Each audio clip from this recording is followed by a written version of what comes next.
response to this.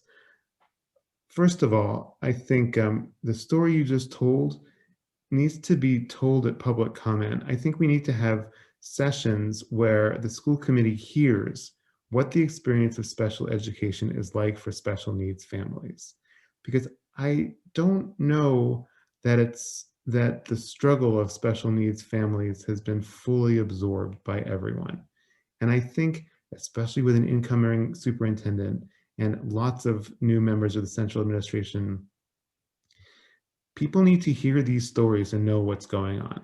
We just need to we need to lay out the struggles so that the school committee and the central administration can respond and feels as obligated as they can to respond. That's the first thought. The second thought is I do think a lot of this will benefit from aiming to define what special education success looks like in Brookline.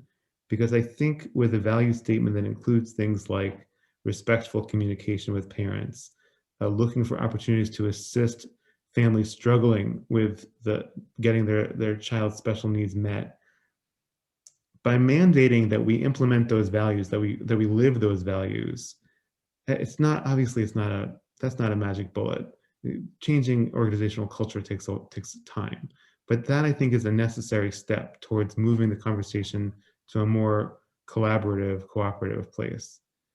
And the third point I want to make is that it's on issues like this that I'd like to see an advocacy coalition be more active among parents of children with special needs, where when the kindergarten teachers were frustrated at what they felt was a lack of, at having been disempowered, they got together and they wrote a letter with their demands. And that letter became a blueprint for what kind of change could help re-professionalize, re-empower kindergarten teachers.